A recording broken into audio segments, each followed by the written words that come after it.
Hello, this is Alicia Walton, and today we're going to be talking about Section or Unit 2 of Nickel and Dime, titled Scrubbing in Maine. So, as a quick summary or analysis, Barbara chooses, after leaving the Florida scene, she chooses Maine because of what she says is white that it is. Whether you consider that right or wrong or whatnot, that's something to consider. But she decides that she's going to go to Maine, see what it's like, and she likes the prospect of all of the college students and the professors that are there, uh, and how that compares with the hotel housekeepers and the cab drivers. She feels she's going to fit in as an English-speaking Caucasian in search of a low-wage job. She also decides early on in one of her visits that Portland uh, seemed eager for employees, um, and that there was also some promising job fairs there, but the lengthy one ads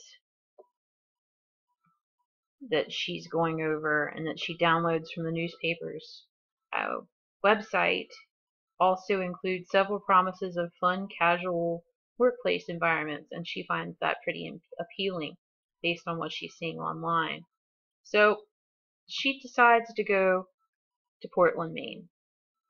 She goes via bus, takes a cab, and she stays at the Motel 6 until she finds a place to live and a job. And um, she kind of sorts out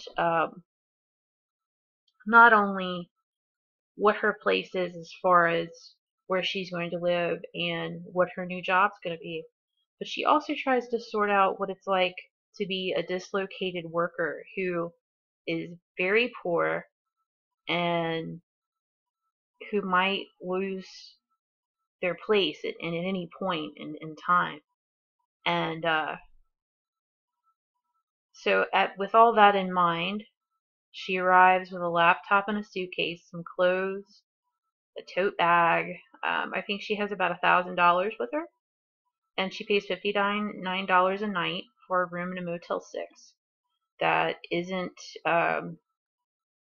really great, but it's a place to stay. And then before she goes much further, she admits to the reader and somewhat to herself, I think, that in that reflection sort of way, that her experiment can sometimes be a little bit less authentic because of the nature of her work, the nature of this experiment that she's conducting, and how when she jumps from place to place, um, even though she's doing this, it gives her the opportunity to um, explore how difficult it can be to search for jobs in such a disparate surroundings and in such difficult way. So she has her belongings, her meager belongings. She talks about the Cheeto crumbs under her bed, and and how garish everything seems to be. But there's pizza, so pizza makes everything better as far as I'm concerned. But and it seems to a little bit for her as well. And when she's going through all this, and it's kind of bleak for that moment, um, she details how the car can definitely be a particularly useful advantage.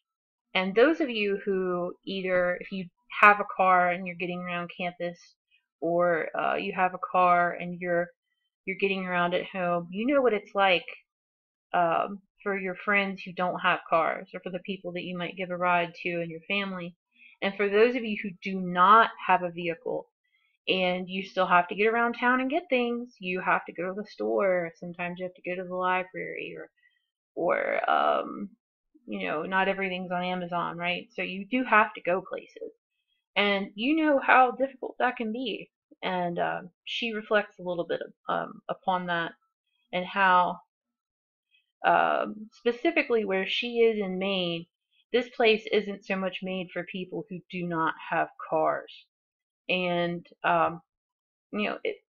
depending on where you live, and if you've moved from one place to another, you might have found that true as well.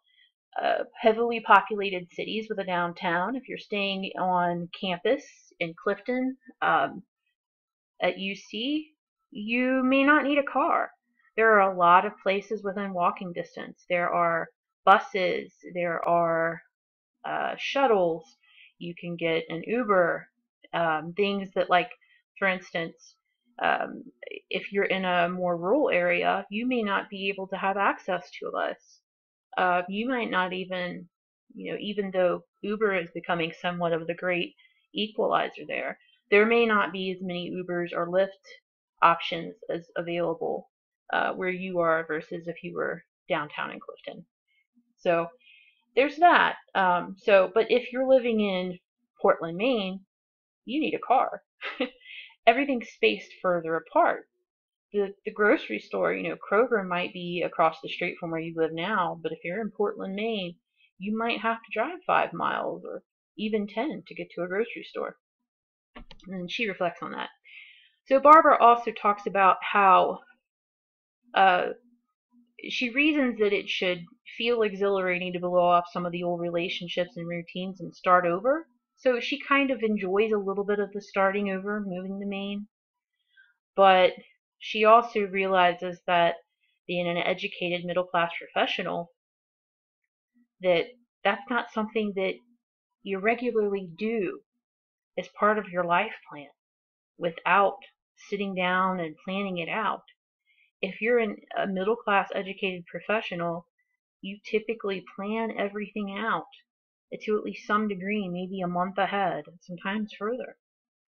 When you become a professional, especially, you're used to doing quite a bit of planning, and not just, you're not really able to just get up and leave.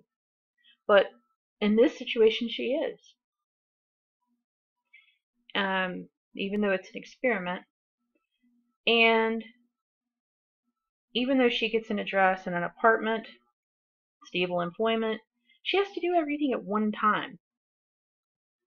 She compares all of this to how precarious not only it might be for somebody that's working minimum wage to be able to afford to move at all, without planning especially, but also she reflects on how it gives you a little bit of freedom.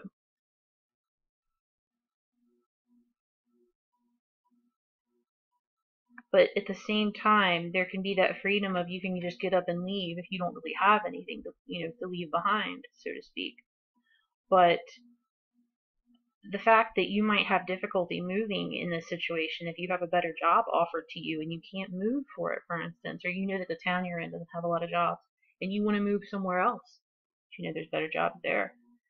Sometimes it's incredibly difficult to do that if you're on a low wage income, and so she sees no way of getting out of the complicated loop of what she calls that instability. But it turns out, when she's looking for her place, that there's lots of lots of condos that are $1,000 a month, but the low rent options are the 30 minutes south. So she's kind of running into something that she ran into in Florida too, right? All of the cheaper rent availability is further away from where she's going to work, more than likely. So she's got that long commute that she's going to be having. She also looks into room sharing instead of having a place on her own, so that maybe she can get something that's a little less expensive. And that turns out to be something that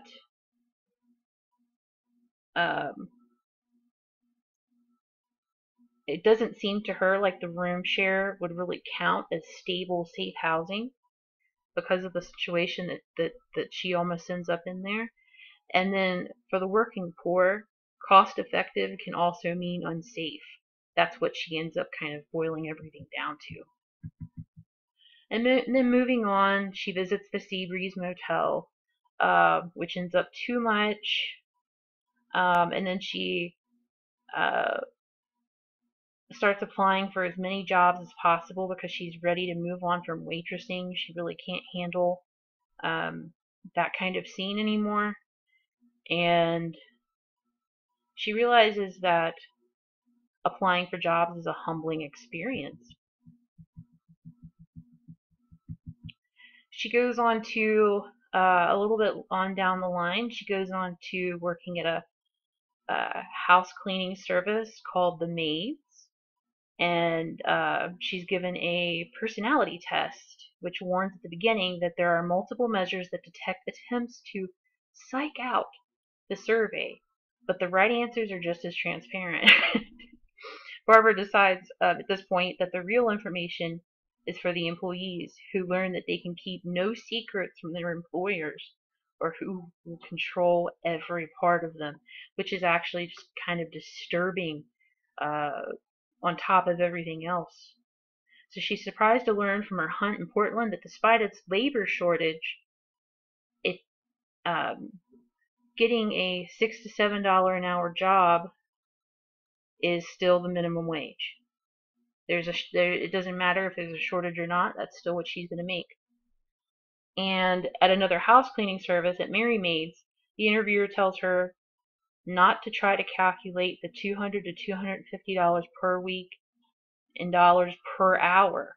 But of course she does anyway, and discovers that it turns out to be $5 to $6 rather than the $6 to $7 per hour, with risk of course, stress injuries while you're doing the work. And this might not seem like a big deal, the getting paid $5 to $6 per hour instead of 6 to 7, but it really truly is. It makes income incredibly different. It makes a big difference per hour when you calculate out how much that means that you can spend on food, or you can spend on your housing. And the funniest part I thought there was when the interviewer told her to try not to calculate that out.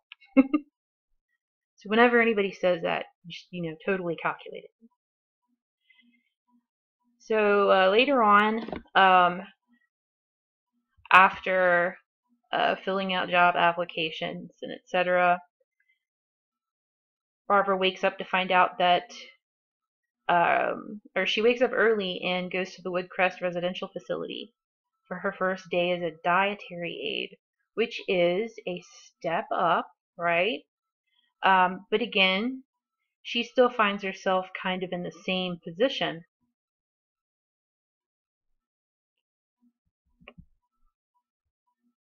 So, well, we don't have time to go over this entire section because it's a rather lengthy one and there's quite a bit going on there. Suffice to say, there's quite a bit that she's able to to come away with when she's moving from job to job and trying to find something that's a bit better and that makes a bit more. So while reflecting on scrubbing in Maine, I want you to think about these questions.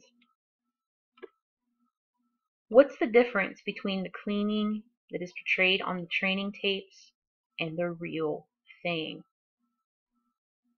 So I already mentioned that they tell her not to actually calculate out what the 200 to 250 means in hourly wage. What does it actually mean as far as the training tapes are concerned versus what really goes on, or what really should go on? Number 2, how does the author portray Tammy, the office manager? Have you ever had a manager that was like Tammy? Or would you want an office manager or a manager that was like Tammy? Number 3, what were the author's religious views? And why does she attend the tent revival? What's the point within that? And would you have done the same thing? Number 4, what are the rates that the cleaning service charges its customers, and what percentage of that do the workers get? So you don't have to calculate that out, but I want you to think about it. I want you to consider it when you're reflecting. Number 5, think about how Barbara treats her own rash. Should she have went to the emergency room? Would you have went to the emergency room for the rash? Number 6, what does the cleaning crew do to terrorize the neighborhood? The terrorize is in quotation marks there. Were they really terrorizing the neighborhood? And also think about the word terrorize in different terms. It has a little bit of it means the same thing, but this book was written quite a while back, so try to take it a little bit more lightly there. Number 7, what does Barbara think of the Accutrack test? And number 8, how do Barbara's coworkers react when she tells them that she is a reporter? And how would you have reacted? And do you think she should have done it?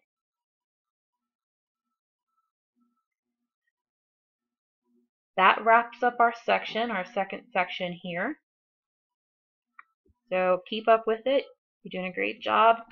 Almost finished. 2 out of 3. So keep up with everything. As always, let me know if you have any questions, and happy reading.